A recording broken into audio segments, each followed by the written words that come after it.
Welcome back to the program. In studio, Milwaukee County Executive David Crowley. Mr. County Executive, welcome back and congratulations. Thank you. Thank you. Always a pleasure to be in the studio with you, Sherwin. So this was technically your first public swearing in and inauguration ceremony, because a lot of folks may not remember.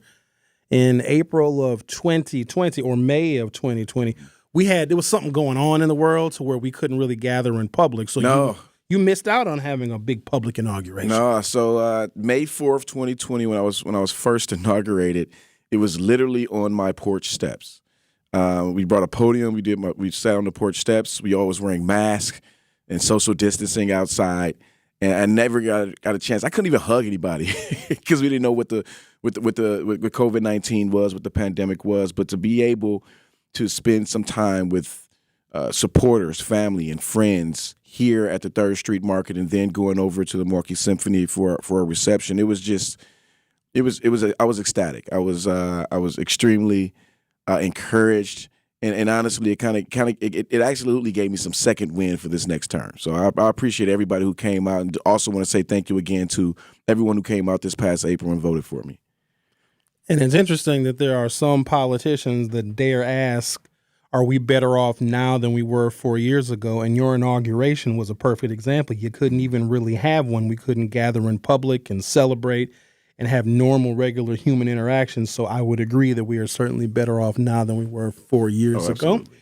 Rewinding time, going back to your first term and where you started, we were in a lot of trouble. We had COVID. We had businesses that were shutting down. Basically, you came into office during an international health crisis.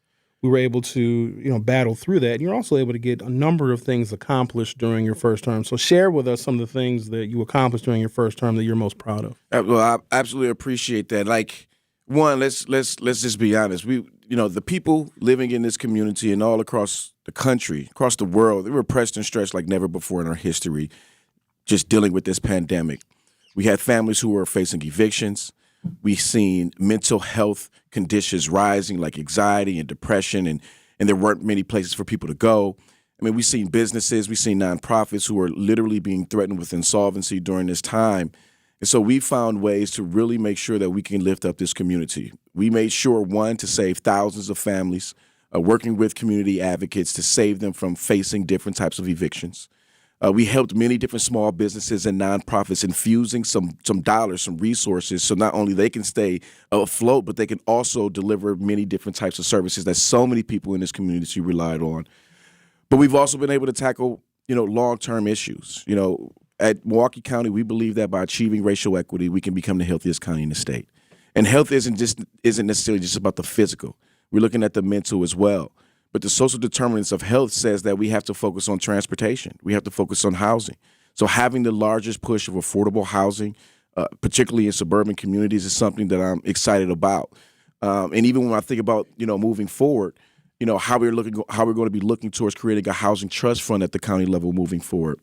We've been able to build emergency mental health center in conjunction with the 4 major hospital systems. We've broken ground on the new Marshall P. Cox Health and Human Service Center, the first, building of Milwaukee County that will be dedicated particularly for health and human services. We're building 100 single-family homes in the King Park neighborhood and looking to continue to make improvements all across Milwaukee County. And so, when I think about what we've been able to do with saving the pension, lowering the costs on our taxpayers, for me, it's about how do we continue that momentum moving forward. And that's what I'm really excited about this second term.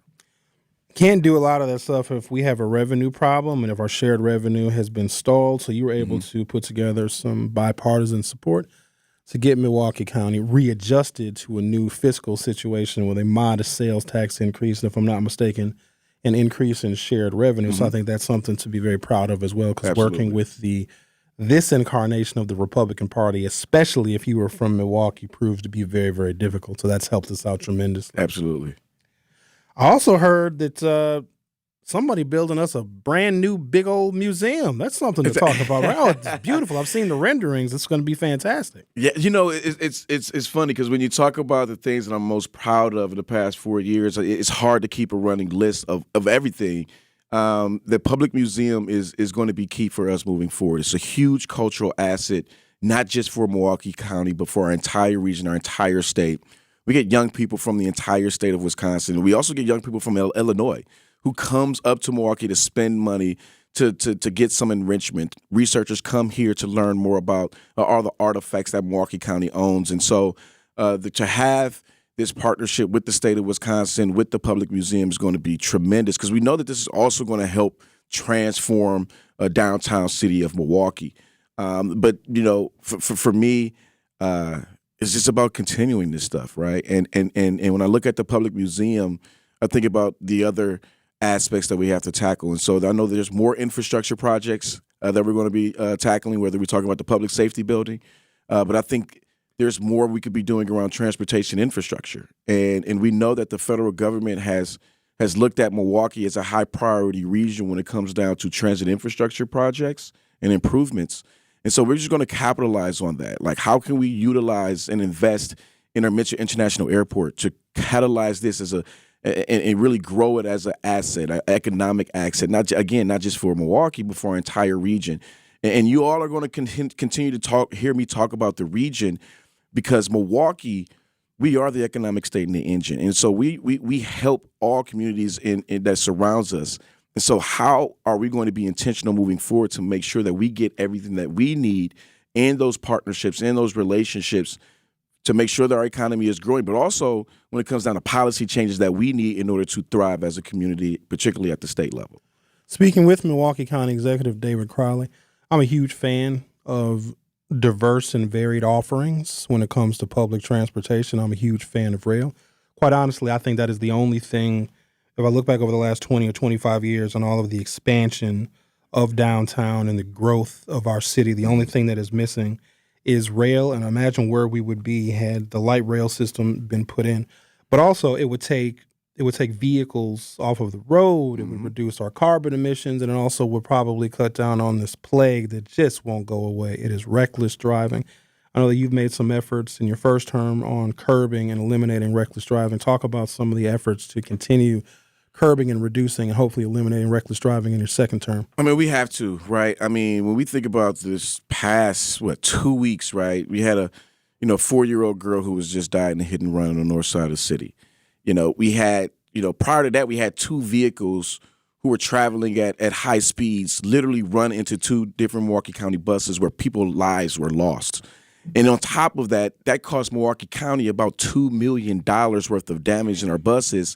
And then just yesterday, we had a similar situation. Luckily enough, there was no lives lost, but it's still property damage. And so, we are going to continue to partner, not just with the city of Milwaukee, because when we think about reckless driving, this isn't just a Milwaukee County problem. And let's be quite honest, this isn't just a young person's problem. It ain't just young people or quote unquote people who are stealing cars. And so we created a dashboard. There's a motor vehicle collision dashboard that Milwaukee County has created so people can get access to the real data as it relates to these collisions.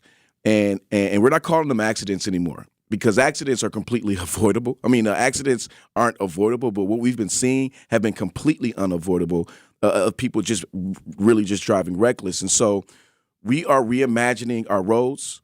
We are looking at how we can use lighting, particularly around our parks, to create safer spaces.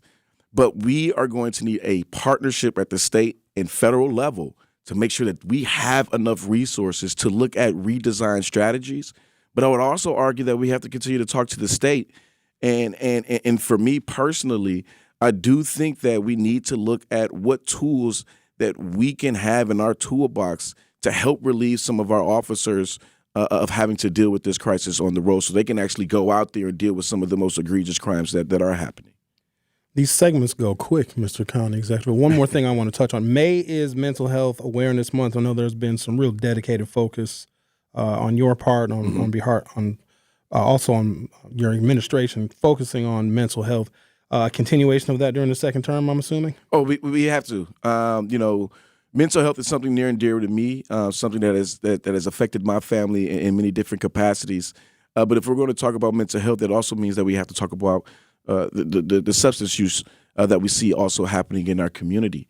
And so while we are extremely proud of the fact that we've been able to focus on our behavioral health redesign, we know that we need to deliver more community-based services. And so we are looking for people to not only into the system, but to help us make sure that people can navigate this system. And so for folks who are in emergency crisis, we still have our crisis assessment response teams that are there available for folks 24/7.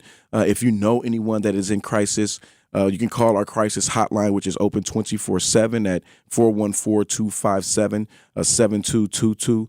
And it's important that we actually have this conversation because we have to break down the stigma. And if we're going to give people the help that they need, whether we're talking about mental health or whether we're talking about substance use, we got to give people the help that they need. And the only way to do that is to break down these stigmas. Milwaukee County Executive David Crowley yesterday sworn in and inaugurated to his second term. Thank you. Oh, look at the crowd. Wow. Thank you for being here. And also looking forward to seeing you at our very first Beyond the Mic with Sherwin Hughes on May 24th. I will see you May 24th. Looking forward to it. All right. You're listening to The Truth with Sherwin Hughes on 101.7 FM. Don't go anywhere. I'll be right back. Milwaukee County Executive David Crowley is in the studio. So the Community Reintegration Center. Tell us what's going on out there. There's a lot actually happening with the Community Reintegration Center. Definitely have to give a quick shout out to the entire team out there with our Superintendent Chantel Jewell and Deputy Superintendent Tony Dodd. We're doing some transformational work. One, we created the first family center in the entire state, right? And this gives an opportunity for those who are in our care, our residents, their families can now come to the CRC and actually hang out and actually have that personable interaction to make sure that they have that support system around them. We have some great partnerships that we have been able to forge with Milwaukee Area Technical College, with Marquette University and others. And we actually have brought back occupational skills training back to the Community Reintegration Center. So we actually have residents who are being trained right now on welding. And so and actually gaining college credit. So by the time that they are released, they can go back to school and possibly be pipelined right into an employment opportunity. And so, for us, when you think about the work that we're doing, I mean, myself and a few other community leaders, we were just out there talking to our residents to let them know what opportunities are out there. And we started a new pilot program, which I think is going to be extremely key. One, we have been working with the Milwaukee Bucks, and they have actually taken people who are in our care, and they will go down and work at the Pfizer Forum.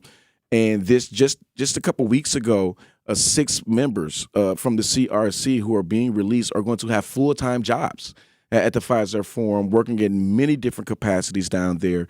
But one of the things that we were going to be doing, particularly for those 6 individuals, is that we're going to provide them housing dollars. And so we've actually set aside about $200,000 to make sure that when people are being released from our care, that they have options when it comes down to housing. And we know that those who have been in our care, who are involved in the justice system, a lot of times it's really about making sure that you give them that stepping stone. You give them a little bit of a push, a little bit of leverage to make sure that they can go out there and do what they need for themselves and their families. And we're trying to provide that every single day. The crown jewel of Milwaukee County is our beautiful parks. There was a period of time where we didn't allocate the necessary resources to maintain our parks. Have our parks now been reprioritized, and are they now of the national standing that they once were? We're getting there. I'm really excited, and I know there's a lot of people, particularly in the Sherman Park neighborhood, that gave me cause because for the first time in a long time, we are actually investing in the Sherman Park itself in conjunction with the Boys and Girls Club, Ascension, Wisconsin, the hospital system.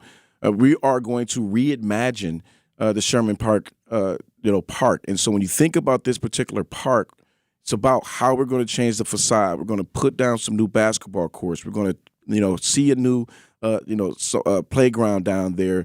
These are the types of investments that we have to have. And we're doing the same thing at Walker's Point, Park and Walker's Point.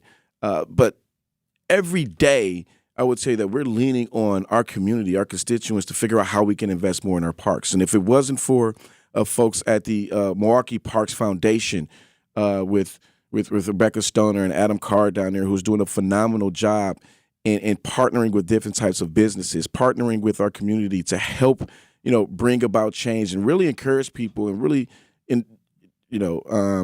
teach people about what our parks really bring to this community. But I would tell you, for me, that's the number one thing that people care about is our parks. Number two thing is really our buses, and then the other things that people fall and care about is our safety net programs. And so our parks, our transit, our safety net programs, we're finding ways to make those investments. Y'all still tapping kegs at Esterbrook Park at the beer garden? I think that's a nice addition to the Milwaukee County Park Center. So the beer gardens, have been tremendous. Actually, they've been, and the golf courses have been pulling record revenue for us.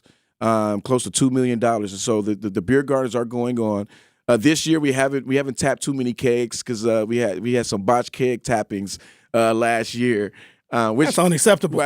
Hey, listen, man, I got a photo I have to show you. Literally, one of the supervisors, like Kathleen Vincent, was tapping a keg, and I was standing right in front of it, and I just got drenched with beer. Luckily enough, I didn't get pulled over because that could have been real bad. Mr. County Executive, can you step out of the vehicle, please? But that is definitely still going on, and we encourage everybody to visit, our beer gardens all across Milwaukee County. It's a great opportunity to get to know your neighbors, great opportunity to get to understand and know all the different parks. But yeah, you got to come out. In our last 30 seconds, Milwaukee County is hiring. If folks are inquiring about job opportunities with Milwaukee County, is there a website? Is there a phone number? How do they do that? Absolutely. We are hiring change makers every single day. So whether you want to work for the Sheriff's Department, at the Community Reintegration Center, in our Department of Health and Human Services, no matter where that may be, please visit jobs.milwaukeecounty.org. Again, jobs.milwaukeecounty.org. Milwaukee County Executive David Crowley, thank you for joining us. Thank you. The Truth with Sherwin Hughes will be back for Hour 3. 1017 The Truth and Associated Bank have teamed up for our Black-owned business give back. Each quarter, we'll be giving away $6,000 worth of free commercial advertising for 3 months to 5 Black businesses. To sign up for your business's chance to win $6,000 of commercial campaign marketing